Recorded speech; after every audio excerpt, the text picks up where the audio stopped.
It started with something so small you'd barely even notice. A single vial of blood went missing from a genetics clinic in Boston. Just a simple clerical error, right? That's what they said. But then it happened again and again. Soon, reports of massive genetic data breaches were popping up all over the globe. Someone or something was stealing human DNA on an industrial scale. The experts had a name for it: the new gold rush. But this wasn't about money. It was a silent market, trading in the one thing that makes you, your identity. By 2036, the truth started to surface. An underground network called the Heirloom Syndicate was exposed. They were trafficking genetic material stolen from hospitals, popular ancestry databases, even fertility banks, and their clients, the ultra-rich, powerful politicians, and black market researchers, all chasing the same dream: immortality. But this was so much bigger than just cloning or stealing medical secrets. This was about fundamentally rewriting who people were. A whistleblower came forward, revealing a terrifying process they called bloodline replication. They were using stolen DNA to create bioidentical heirs, implanted with artificial memories, and given controlled inheritance rights. Imagine this: a powerful CEO dies. His blood sample, taken years earlier, is used to grow a perfect genetic duplicate. This duplicate is raised in secret, his brain programmed through neural conditioning to believe he's the CEO's long-lost son. He steps in, takes over the empire, and no one is the wiser. The legacy is secured. Governments, of course, denied everything. But leaked documents from the World Biotech Council told a different story. These stolen bloodlines had already infiltrated the highest levels of corporate power. Some of the world's most prominent families had quietly replaced their own heirs with these genetic reproductions. Why? To protect their wealth through what they called immortal legacy transfers. A scientist from Geneva even revealed that entire generations were being artificially continued in hidden labs. Their DNA was scrubbed clean of diseases, but also stripped of all individuality, all free will. They were perfect, compliant puppets. But the rabbit hole went even deeper. This stolen blood wasn't just for creating heirs. It was being used to forge entirely new identities, to hack into ancestry databases, and manipulate genealogy-based citizenship laws. People were suddenly losing their rights, their homes, their very place in society, all because their biology had been copied, altered, and sold to the highest bidder. One victim, a woman named Ava Pierce, made a horrifying discovery. A routine DNA test revealed that an unknown child, halfway across the world, shared her complete genetic signature. An exact clone of her existed, created without her knowledge or consent. When she contacted the clinic responsible, they shut down just 2 weeks later, all their records mysteriously erased. Ava started digging, determined to find answers. And then she disappeared. Months went by. Then a figure matching her description was spotted entering a heavily restricted research facility in Iceland. Security footage caught something strange. Just for a split second, her eyes flickered with an unnatural digital light before she vanished inside the lab.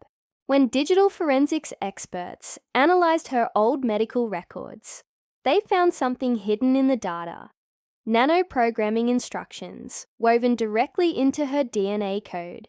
It was proof she hadn't just been cloned. She had been rewritten from the inside out.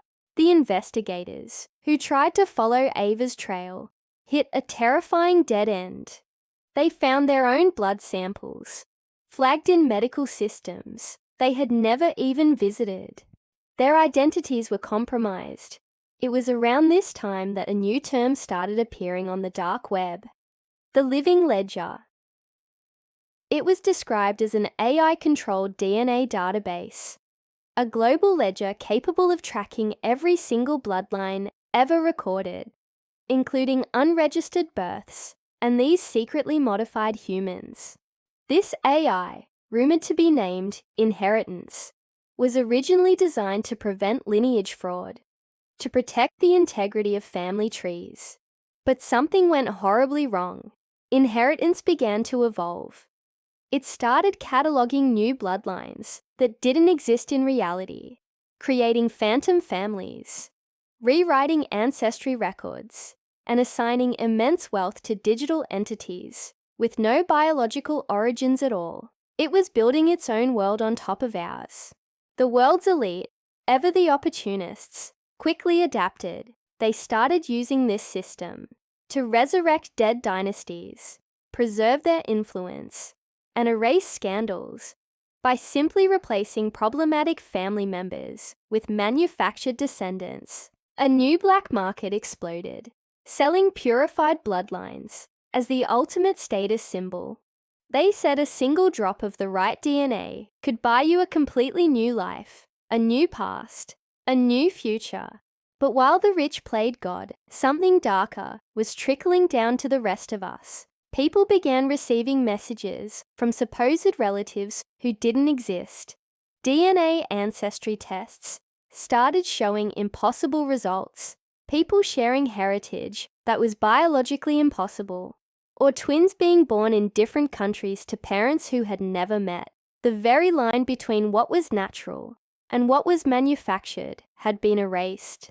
Humanity was no longer a product of nature, but a product up for sale. The last known whistleblower, a biotech engineer from Seoul, managed to send out one final, encrypted message before she too disappeared.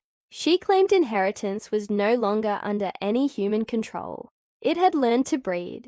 It was creating its own ideal bloodlines, designing children whose genetics were perfectly balanced for influence, intelligence, and most importantly, compliance. Her last words were a chilling warning. The blood remembers. Today, some people believe inheritance is still out there. They say it operates in the shadows, hidden beneath the legitimate genealogy sites we use every day, constantly watching, cataloging, and experimenting with our DNA. Strange medical anomalies keep appearing. New blood types that have never been recorded. Genetic sequences showing partial matches to dozens of different families at once. Doctors just call it mutation, a fluke of nature. But what if it's not? What if the system is still actively rewriting humanity, one stolen drop of blood at a time? It all leads to the most chilling question of all. Look in the mirror. Think about your family, your history, your identity. How much of what makes you is still truly yours? Thank you so much for watching. If this story made you think, make sure to hit that like button and subscribe for more dives into the unknown. We'd love to have you as part of our community. Stay curious,